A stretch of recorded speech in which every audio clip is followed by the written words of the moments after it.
یہ سورۃ توبہ آیت نمبر 40، اس میں رب تعالیٰ نے فرمایا صحابہ کی شان کے بارے میں اور حضرت ابوبکر صدیق رضی اللہ تعالیٰ عنہ کی شان کے بارے میں ذکر کیا۔ رب تعالیٰ نے فرمایا کہ اِلَّا تَنْصُرُوهُ فَقَدْ نَصَرَهُ اللَّهُ، اگر تم رسول کی مدد نہیں کی تو بے شک اللہ ان کی مدد کر چکا۔ اِلَّا تَنْصُرُوهُ، اگر تم اللہ یعنی اگر رسول صلی اللہ علیہ وسلم کی، اِلَّا تَنْصُرُوهُ، اگر تم نے رسول کی مدد نہ کی تو فَقَدْ نَصَرَهُ اللَّهُ، تو اللہ اس کی مدد کر چکا۔ اِذْ أَخْرَجَهُ الَّذِينَ كَفَرُوا، جب کافروں نے ان کو بے وطن کر دیا تھا۔ اِذْ أَخْرَجَهُ الَّذِينَ كَفَرُوا، جب کافروں نے ان کو وطن سے نکال دیا تھا، جب وطن سے باہر نکالا تو اللہ نے ان کی مدد کی، یعنی حضرت ابوبکر صدیق اور حضرت محمد مصطفیٰ صلی اللہ علیہ وسلم مکہ سے جب مدینہ کی طرف روانہ ہوئے، جب مکہ والوں نے ظلم و ستم شروع کر دیے نبی علیہ السلام کی ذات پر، صحابہ پر، اسلام کے پھیلانے والوں پر، تبلیغ کرنے والوں پر جب تشدد بڑھا دیا، تنگ دستی کر دی، تو پھر حضرت ابوبکر صدیق اور محمد مصطفیٰ مکہ سے مدینہ کی طرف روانہ ہوئے۔ یہ اس حالات کو، اس سین کو رب تعالیٰ ذکر فرما رہا ہے کہ فرمایا ثانی اثنین اذ ہما فی الغار، وہ دو میں سے دوسرے تھے، ثانی اثنین، دو میں سے دوسرے تھے، اذ ہما فی الغار، جب وہ غار میں تھے۔ محمد مصطفیٰ صلی اللہ علیہ وسلم کی زندگی میں جس کو مرتبہ ثانیہ عطا کیا، وہ تمام صحابہ میں سے وہ حضرت ابوبکر صدیق رضی اللہ تعالیٰ عنہ، یعنی آپ نے ان کو زندگی کے اندر نبی پاک صلی اللہ علیہ وسلم کے ساتھ اٹیچ ہونے کا، ان کے بعد کا یعنی ثانی مرتبہ، دوسرا مرتبہ دیا۔ بہت ساری ایگزامپل ہے جہاں دین اسلام پھیلانے میں دوسرے نمبر پر، ابلاغ میں، صدقات میں، خیرات میں، یا حضرت ابوبکر صدیق کو ثانی کا ٹائٹل ملا۔ آپ علیہ السلام کے جانے کے بعد پھر اگر خلافت کا مرتبہ اور مقام دیا، نبی علیہ السلام کے بعد بھی جو پہلا خلیفہ بنے وہ حضرت ابوبکر صدیق بنے، اور قرآن نے ان کو صحابیت کا جو ٹائٹل دیا وہ قرآن نے دیا، یعنی کسی صحابی کو لفظ صاحب کے ساتھ نہیں پکارا، ایک واحد حضرت ابوبکر صدیق کی ذات ہے جس کو قرآن نے لصاحبہ کے لفظ سے، خطاب سے، ٹائٹل سے، عنوان سے پکارا۔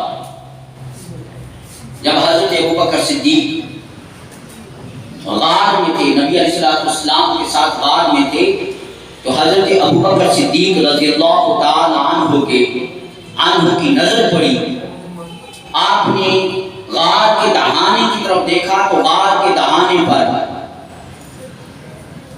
کفار کے قدم نظر آئے، ان کفار کے قدموں کو دیکھ کر نبی علیہ السلام نے فرمایا کہ کفار کے قدم آقا نظر آ رہے ہیں، اگر قدم اٹھا کر دیکھیں تو وہ ہمیں تاک سکتے ہیں، ہمیں دیکھ سکتے ہیں۔ جب یہ پوزیشن دیکھی تو آپ علیہ السلام نے آنسر کیا دیا، جواب کیا دیا؟ آپ علیہ السلام نے فرمایا اے حضرت ابوبکر صدیق، کیا آپ نہیں جانتے آپ اور میں ہوں، ہم دونوں کے ساتھ تیسرا کون ہے؟ فرمایا جو تیسری ذات ہے وہ خدا کی ذات ہے۔ فرمایا لا تحزن ان اللہ معنا،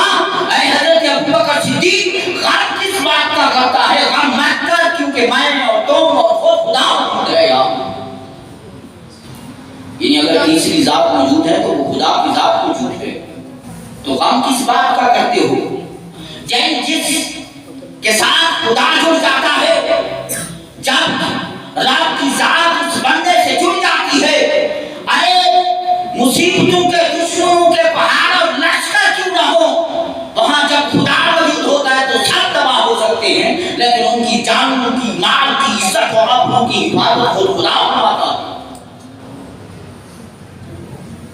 آپ نے پہلے بھی میں نے ڈسکس کی، جن کے ساتھ ملائکہ ہوں، جن کے ساتھ ملائکہ ہوں، جہاں 313 مسلمان ہوں اور 1000 لشکر کفار کا ہو، رب ملائکہ بھیجتا ہے تو فرماتا ہے وَاضْرِبُوا فَوْقَ الْأَعْنَاقِ وَاضْرِبُوا بَيْنَهُمْ كُلَّ بَنَانٍ، تو وہاں ان کی گردنیں توڑ کے رکھ دیتا ہے۔ جس کے ساتھ خود خدا ہو تو اس کی گردنیں کیسے بچ سکتی ہے؟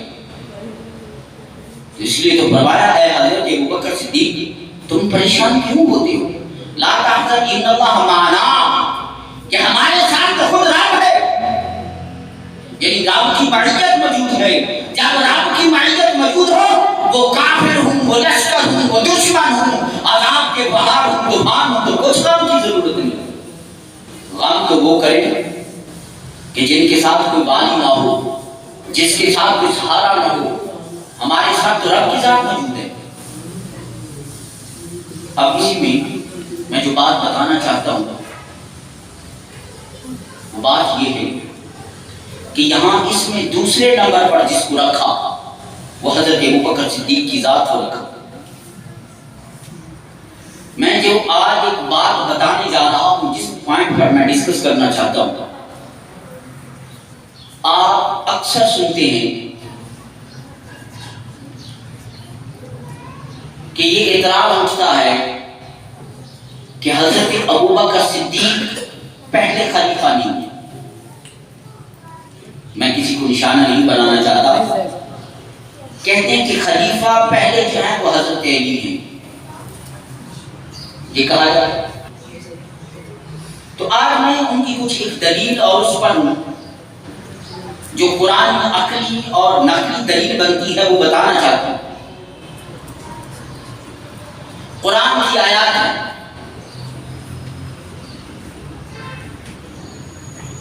پہلی بات تو میں نے آپ کو یہ بات کی کہ سب سے پہلے زندگی کے اندر اگر ثانی کا ٹائٹل دیا، مرتبہ دیا تو حضرت ابوبکر صدیق کو دیا۔ میرے بعد اگر کوئی ثانی ہے، اول محمد مصطفیٰ ہے، اگر ثانی ہے تو حضرت ابوبکر صدیق ہے۔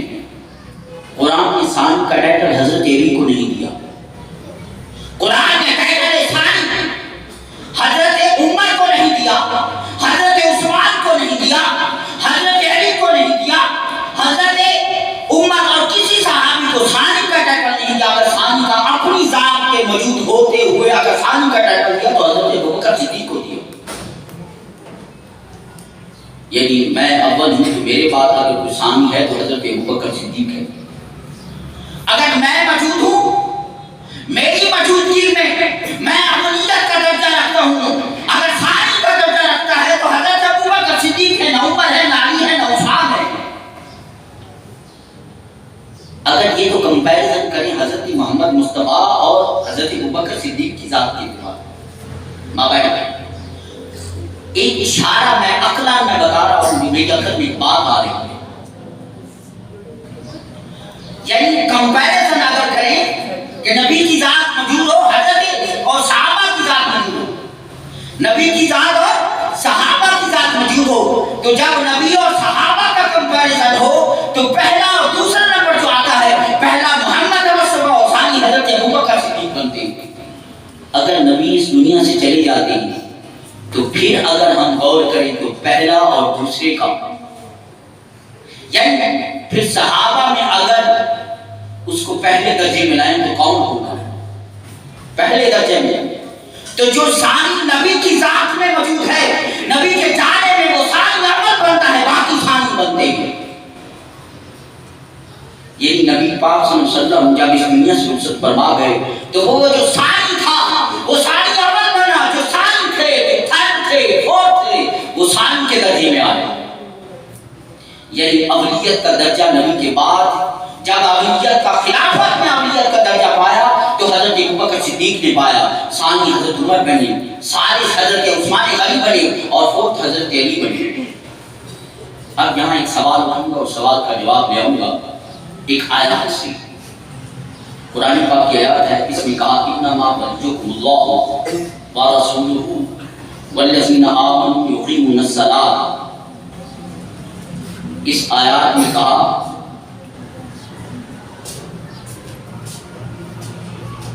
کہ بے شک تمہارا حقیقی مددگار اور دوست اللہ اور اس کا رسول ہے۔ حقیقی دوست اور مددگار جو ہے وہ کون ہے؟ اللہ اور اس کا رسول، دو، ایک اللہ اور اس کا رسول۔ پھر کہا والذین آمنوا، والذین آمنوا الذین یقیمون الصلاۃ، اور جو ایمان لائے، جو نماز قائم کرتے ہیں وہ بھی حقیقی مددگار ہیں۔ کہنے والے نے کہا کہ یہ جو آیات ہے وہ حضرت علی کے بارے میں۔ کس کے بارے میں؟ حضرت علی کے بارے میں۔ اگر مان لے کہ یہ کہا جائے کہ یہ حضرت علی کا جو کہتے ہیں کہ حضرت علی کے بارے میں ٹھیک ہے، یہ آیات حضرت علی کے بارے میں ہے، ان کی شان میں ہے، کہ اس سے مراد حضرت علی کی ذات مراد ہے، اس آیات سے مراد، یعنی اس کا مطلب یہ ہے قرآن کی ناسبت آتی ہے جو مومنوں کے لیے حقیقی مددگار ہیں، تو ان میں سے مومنوں میں سے حضرت علی ہیں، تو اس کا مطلب یہ ہے کہ پہلے خلیفہ حضرت علی بنتے ہیں، خلافت مراد، یعنی صراحت نہیں تو اشارتاً اس سے بات سمجھ میں آ رہی ہے۔ اگر یہ بات لی جائے تو اس کا مطلب یہ ہے 1400 سال پہلے قرآن موجود تھا نبی کے دور میں۔ قرآن جب نبی کے دور میں تھا، نبی علیہ السلام قرآن کو کمپلیٹ کر کے گئے ہیں، جب قرآن کو کمپلیٹ کر کے گئے، یہ قرآن نبی کے دور میں موجود تھا، یہ صحابہ اس کو پڑھتے تھے، سنتے تھے، صحابہ کی موجودگی میں قرآن اترتا رہا۔ صحابہ سے بڑھ کر کوئی قرآن کا فخر نہیں رکھتا، صحابہ سے بڑھ کر قرب مصطفیٰ کوئی نہیں رکھتا۔ جو انوار و تجلی قرآن کے معنی شان نزول جو صحابہ پر اترے وہ 1400 سال بعد کسی پر نہیں اتر سکتا۔ یعنی 1400 سال پہلے جن صحابہ پر جو قرآن کے اسرار ایام ہوئے وہ آج کسی پر آیا نہیں ہو سکتے۔ ویسے میں یہ کہنا یہ چاہتا ہوں، آج ہم 1400 سال بعد چند کتابیں پڑھتے ہیں تو عالم بن جاتے ہیں۔ 1400 سال پہلے نبی کے سامنے بیٹھ کر جنہوں نے علم پڑھا، ہمارا ان کے مقابلے میں علم اس کے مقابلے میں نہیں ہو سکتا۔ اگر ہم اپنی شان دیکھیں، یعنی ولی اور کتب ابدال کی شان، یعنی ولی نبی علیہ السلام کے صحابہ کے جوتوں کے تلووں کی مٹی کی خاص تک نہیں ہو سکتی۔ تو بتاؤ جن صحابہ کی جوتوں کے تلووں کی مٹی یعنی خاک تک کوئی ولی کتب ابدال علم والا نہیں پہنچ سکتا، مجھے بتاؤ کیا تمہارا علم ان صحابی کے علم کے برابر ہو سکتا ہے؟ کیا تمہاری عظمت ان کے عظمت کے برابر ہو سکتی ہے؟ تمہاری تو ان کے جوتوں کی کاٹ تک پہنچ نہیں ہے، تو تم کہتے ہو کہ ان پر اشکار مانے نہیں ہوئے، وہ ہم پر ہو گئے۔ کیا انہوں نے یہ نہیں مانا سمجھا تھا کہ اس سے مراد خلیفہ اول علی بنتے ہیں؟ کیا وہ مانا تم پر نازل ہوا تھا؟ حضرت ابن عباس فرماتے ہیں، وہ کیا وہ فرماتے ہیں نبی علیہ السلام جو قرآن کے مفسر ہیں، وہ فرماتے ہیں نبی علیہ السلام نے مجھے سینے سے لگایا اور سینے سے لگا کر دعا دی۔ کیا دعا دی؟ آپ نے اللہم علمہ الحکمت و تعویل الکتاب۔ تعویل حکمت سے کیا مراد؟ فرمایا حکمت سے مراد نبی علیہ السلام کی سنت ہے، اور کتاب کی تعویل سے مراد قرآن کی تفسیر ہے۔ اگر قرآن کی تفسیر اور سنت ہے، یعنی اس کا مطلب یہ ہوا جس کو نبی نے سینے سے لگایا اس کو سنت کا علم بھی عطا کر دیا، قرآن کی تعویل کا علم بھی عطا کر دیا آپ نے۔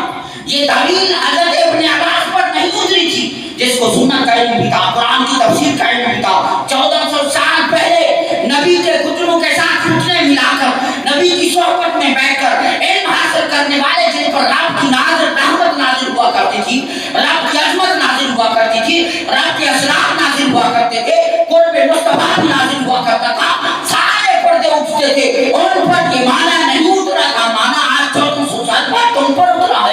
کہتے ہو اس سے مراد حضرت علی کی خلافت ہے،